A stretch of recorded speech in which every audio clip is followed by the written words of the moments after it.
Students, we were doing the chapter Framing the Constitution. So, the Indian National Congress had accepted the partition of the country to avoid the destruction and bloodshed. The prominent leader thought the partition would be peaceful. They believed that the communal problem shall be completely resolved and harmony shall be re-established with the creation of Pakistan. But communal riots broke out after the independence. Within 48 hours of the country independence, news regarding violence, communal riots started pouring in from East Punjab and West Punjab, and then none remained area unaffected from it, whether it was Delhi or Karachi. Hindu and Sikh had to leave Pakistan, and they had to leave property including other sources of livelihood in Pakistan, and were rendered homeless and jobless as refugee. There was a problem of rehabilitation, of lack of displaced people. So another problem faced by the new nation was that you can see around one third of the of the area was under the control of the Nawab and Maharaja, who were loyal toward the British crown. At the time of the country, okay, was declared independent, there was 562 princely states or the states. According to the Indian Independence Act, these princely states were free to join either of the two independent countries of India or Pakistan or declare themselves independent. Most of the princely states were the supporter of the British. So the existence of this independent native state, okay, you can see it could pose a serious threat to the independence of the country. So in order to make the country independence, you can see stable, the merger of the native states into Indian unions were very essential. So it was a difficult task as most of the native states did not want to lose their independent existence. Even a contemporary observers, okay, began to remark that some Maharaja now began to luxuriate a wild dream of independent power in an India of many partition. But the first Deputy Prime Minister and Home Minister of India, Sardar Vallabhbhai Patel, the Iron Man, succeeded in resolving this problem. Okay, as a result of his effort, the native state agreed to merge into the Indian Union, except the three states here. One is the Junagadh, another one is the Hyderabad, and third is the Jammu and Kashmir.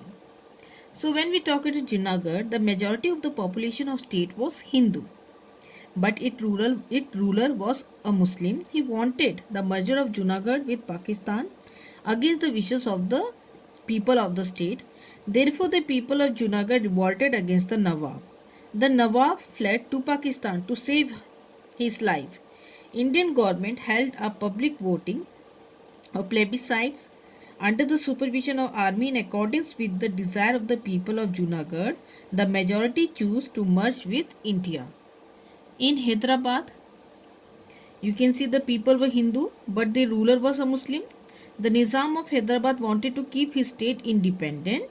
Indian government decided a police action or the military action against the Nizam. After 4-day action, the Nizam surrendered and agreed for a merger into the Indian Union.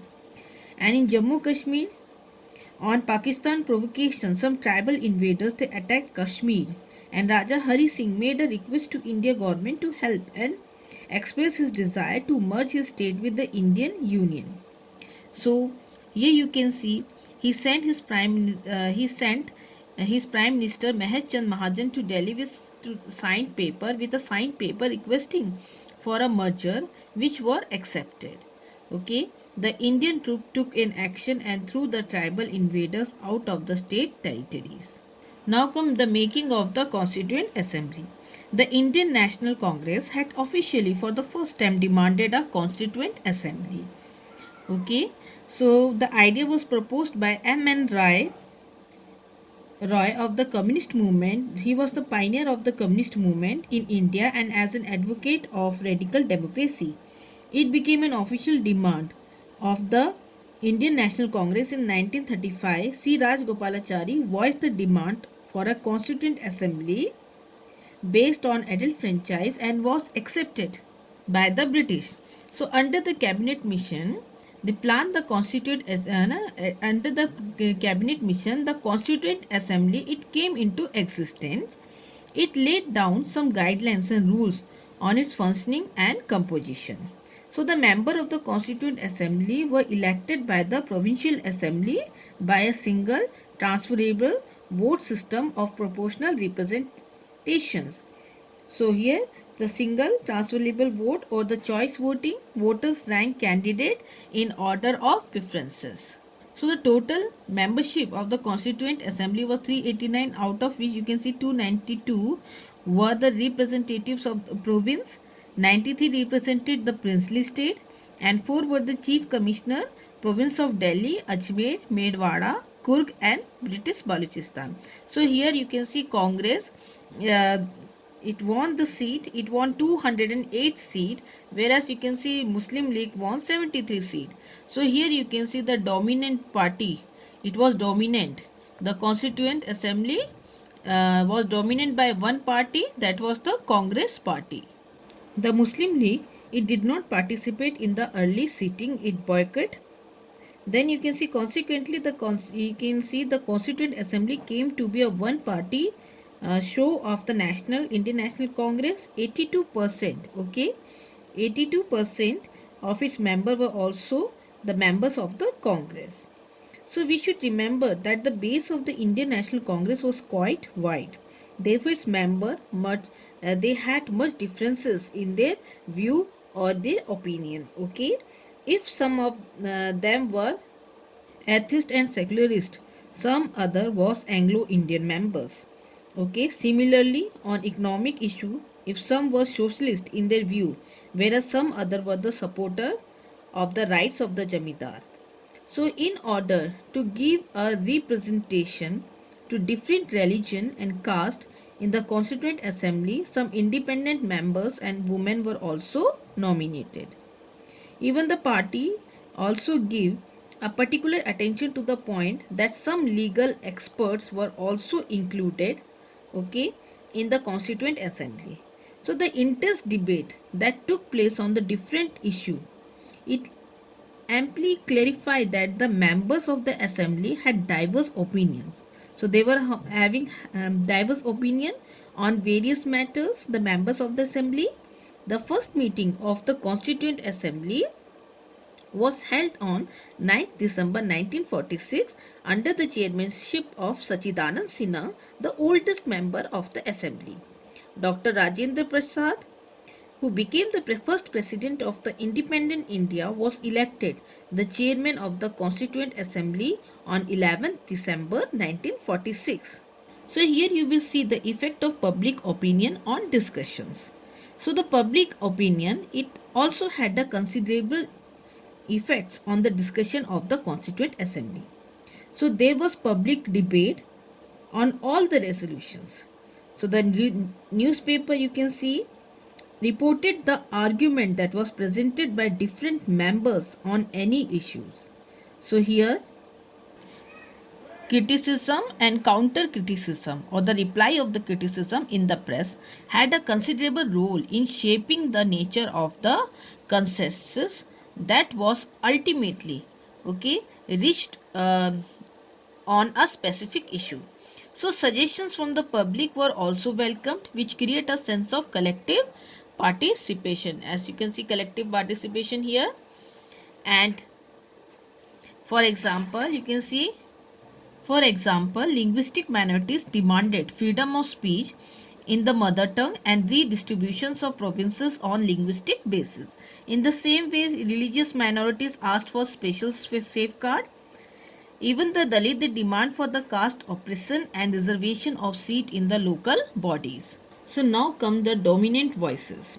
Okay, of the total 300 members of the constituent roll of, you can see, role of the 6 members were particularly very important. This member included Jawaharlal Nehru, Vallabhbhai Patel, Rajendra Prasad, Dr. B.R. Ambedkar, K.M. Munshi from Gujarat, and Aladi Krishna Swamy Iyer from Madras. So, of these first three, Jawaharlal Nehru, Vallabhbhai Patel, and Rajendra Prasad were the representative of the Indian National Congress. And it was Jawaharlal Nehru who moved the crucial objective resolution. Okay, and then here you can see the national flag, the resolution that national flag of India. Okay, the tricolor of saffron white and dark green in equal proportion with a wheel in a navy blue at the center was also moved by Nehru. And when we talk about Vallabhbhai Patel, also made a remarkable contribution in drafting of several reports and in bringing divergent points of view together. Even Rajendra Prasad was the president of the assembly. His main function was to guide or to control the discussion along function, okay, constructive lines, and to make sure that all members had the chance to speak. So here B.R. Ambedkar, the renowned lawyer and economist, who was also one of the most influential members of the assembly. He contributed significantly as chairman of the drafting committee. Okay, and the Constituent Assembly had formed the committee on 29th August 1947. Two lawyers here, K.M. Munshi from Gujarat and Aladi Krishna Swamy Iyer from Madras, were main associates of Ambedkar. So both of them suggested important inputs in the drafting of the constitution. Even the two civil servants here, B.N. Rao and S.N. Mukherjee, they extended vital assistance to these six members. Justice B.N. Rao was constitutional advisor, okay, to the government of India. He prepared several background papers by making a close study of the political system of other countries. And S.N. Mukherjee, he was the chief draftsman uh, who had the ability to put the complex proposal in the legal languages. So B.R. Ambedkar himself was responsible to guide the draft constitution through the assembly. So 11th session of the Constituent Assembly were held during the period from 9 December 1946 to 26 November 1949. The discussion taking place during the period were published in 11 large volumes. It was a long but an interesting process. The members of the Constituent Assembly aired their respective views in a very efficient manner. From their presentations, we can have a glimpse of their conflicting idea regarding future India, languages of India, national ideals, political and economic systems, and moral values of its citizens. So here comes the vision of the constitutions. So on 13 December 1946, Jawaharlal Nehru introduced a historical resolution in the Constituent Assembly which came to be known as the Objective Resolutions. The resolution outlined the defining ideals of the Constitution of Independent India. It also provided the framework within which the Constitution framing work was to be proceed. So the objective resolution proclaimed India to be an independent sovereign republic. It guaranteed justice, equality and freedom to its citizens and assured that adequate safeguards shall be provided for minorities, backward and tribal areas and depressed and other backward classes. So Jawaharlal Nehru, while outlining these objectives, placed the Indian experiment in a broad historical perspective. He speaking on this occasion, okay, on 13 December 1946, considered that his mind went back to the historic efforts in the past to produce such documents of right. To quote Nehru words, so here you can see a famous speech, his famous speech on the occasion 13 December 1946. Topic: we are not going just to copy. हम सिर्फ नकल करने वाले नहीं हैं. So my mind, it goes back to the various constituent assemblies that have gone before, okay, and of what took place at the making of the great American nation when the father of that nation met and fashioned out a constitution which has stood the test of so many years, more than a century and a half, and of that great nation which has resulted, which has been built up on the basis of the constitutions. तो नेहरू जी कहते हैं, मेरे जहन में बार बार वे संविधान सभाएं constituent assembly आ रही हैं जो पहले से यहाँ काम कर चुकी हैं, जो पहले से काम करती आ रही हैं। उसमें से सबसे इम्पोर्टेंट है अमेरिका। ओके, अमेरिका के राष्ट्र के निर्माण की प्रक्रिया, जो पूरा प्रोसेस है उसका ख्याल रखा जा रहा है। ठीक है, जहाँ राष्ट्र निर्माताओं ने ऐसा संविधान रच दिया जिसको आप देखते हैं कई वर्षों, कई 100 वर्ष, कई 150 वर्षों से ज़्यादा समय तक वो काल की हर कसौटी पर खरा उतरा है। इसका अर्थ, यदि इसका मतलब ये है कि यदि हम अमेरिकी संविधान को देखते हैं तो वो पूरी तरह से एक सफल संविधान है। So my mind, it goes back to the mighty revolution. Here mighty revolutions, he's talking about the French Revolution, which took place over 150 years ago, and to that constituent assembly that met in that gracious and lovely city of Paris, okay, which had fought so many battles for freedom, to the difficulties that constituent assembly had, and how the king and the other authority came in its way, and still it continued.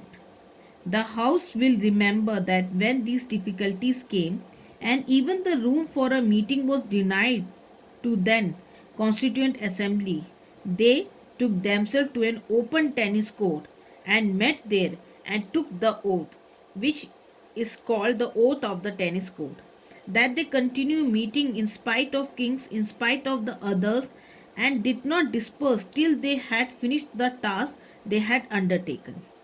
So, well, I trust that it is in the solemn spirits that we too are meeting here, that we too, whether we meet in this chamber or other chamber, or in the fields or in the marketplace, will go on meeting and continue our work till we have finished it. Then my mind goes back to the most recent revolution which gave rise to a new type of state. The revolution that took place in Russia, and out of which has arisen the Union of the Soviet Socialist Republic, another mighty country which is playing a tremendous part in the world, not only a mighty country but for us in India, a neighboring country. So our mind goes back to these great examples and we seek to learn from these success and to avoid their failure. So we say that it are firm and solemn resolve to have an independent sovereign republic. Okay, India is bound to be sovereign, it is bound to be independent, and it is bound to be republic. So now some friend have raised the question why you have not put in the word democratic here.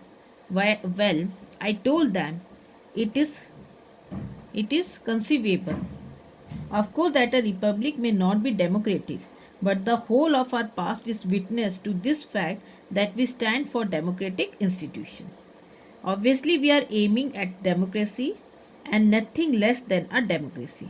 So, what form of democracy? Here comes what shape it might take to another matter. The democracies of the present day, many of them in Europe and elsewhere, have played a great part in the world progress. We are not going just to copy, I hope, a certain democratic procedures or an institution so called democratic country, we may improve upon it.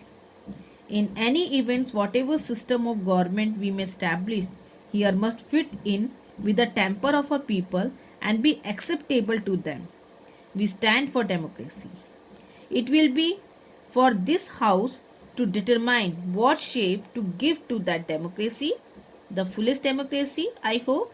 The house will notice that in this resolution, Although we have not used the word democratic because we thought it is obvious that the word republic contained that word, and we did not want to use unnecessary words and redundant words, but we have done something much more than using the words.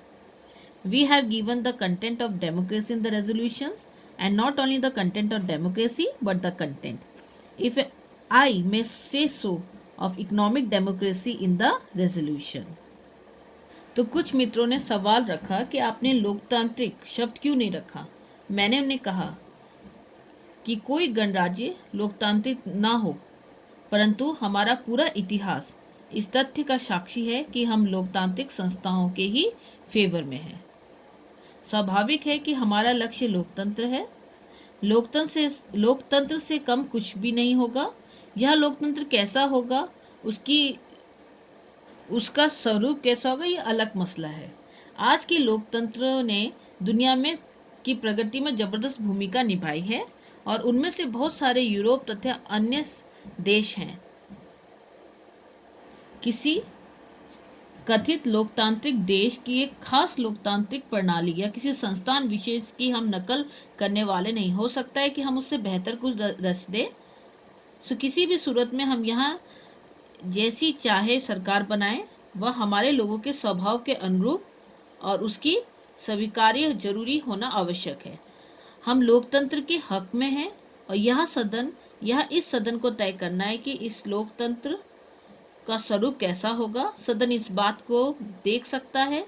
यद्यपि इस प्रस्ताव में हमने लोकतांत्रिक शब्द का इस्तेमाल नहीं किया है, क्योंकि हमें लगा कि यह तो स्वाभाविक है कि गणराज्य शब्द में यह शब्द पहले से ही निहित होता है।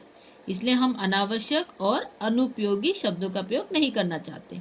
हमने शब्दों के उपयोग जो मात्र में कहीं ज़्यादा ध्यान दिया है कि हमने इस प्रस्ताव में लोकतंत्र की जो अंतर्वस्तु है या फिर उसका जो कंटेंट है वो प्रस्तुत किया है।